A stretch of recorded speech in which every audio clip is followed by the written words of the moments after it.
നമസ്കാരം. കാശ്മീർ വിഷയം എന്നും വിവാദങ്ങളുടെ തീച്ചൂളയിലാണ്.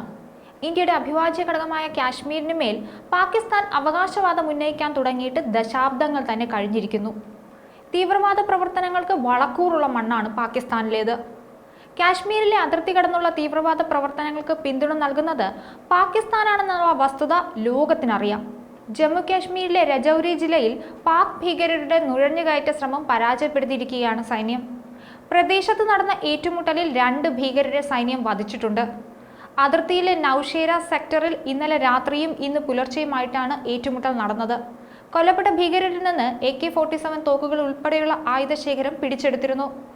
2 ഭീകരരെ വധിച്ചതിന് പിന്നാലെ മേഖലയിൽ വലിയ രീതിയിലുള്ള തിരച്ചിൽ പുരോഗമിക്കുകയാണ്.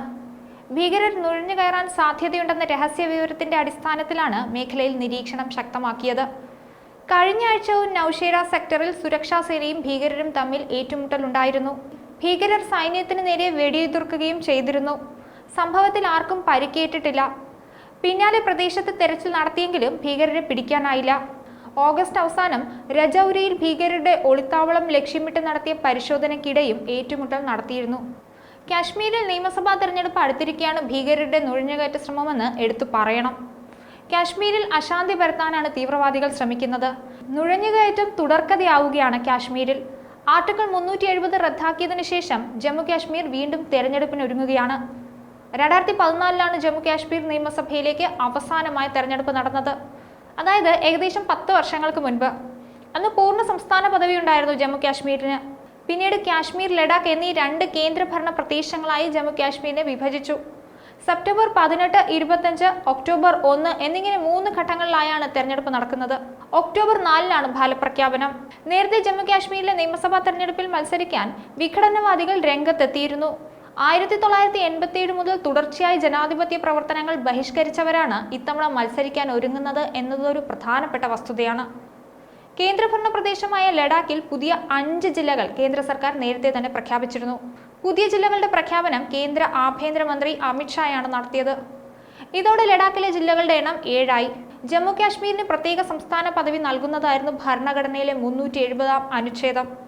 ഇതുപ്രകാരം പ്രതിരോധം, വിദേശകാര്യം, വാർത്താവിനിമയം എന്നിവയൊഴികെയുള്ള മറ്റ് ഇന്ത്യൻ നിയമങ്ങൾ ജമ്മു കാശ്മീരിൽ ബാധകമാകില്ല. മറ്റ് നിയമങ്ങൾ പ്രാബല്യത്തിൽ കൊണ്ടുവരണമെങ്കിൽ സംസ്ഥാന സർക്കാരിന്റെ പ്രത്യേക അനുവാദം വേണം. പൗരത്വം, ഭൂവുടമാവകാശം, മൗലികാവകാശങ്ങൾ എന്നിവയിലെല്ലാം ഇത് ബാധകമായിരുന്നു.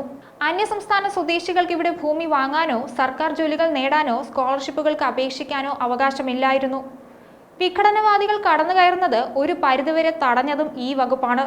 2019 ശേഷമുള്ള ജമ്മു കാശ്മീരിന്റെ മാറ്റം എല്ലാവരെയും ഉൾക്കൊള്ളുന്ന വികസനം, സമാധാനം, സമൃദ്ധി എന്നിവയെക്കുറിച്ചുള്ള കേന്ദ്ര സർക്കാരിന്റെ കാഴ്ചപ്പാടിന്റെ തെളിവാണ്.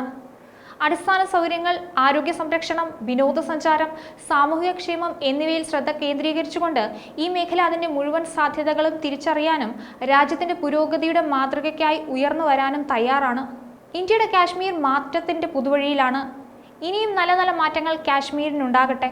കാശ്മീർ ജനതയ്ക്ക് സന്തോഷവും സമാധാനവുമുള്ള ഒരു ജീവിതം ലഭിക്കട്ടെ. ന്യൂസ് ഡെസ്ക് ഈനാട് മലയാളം.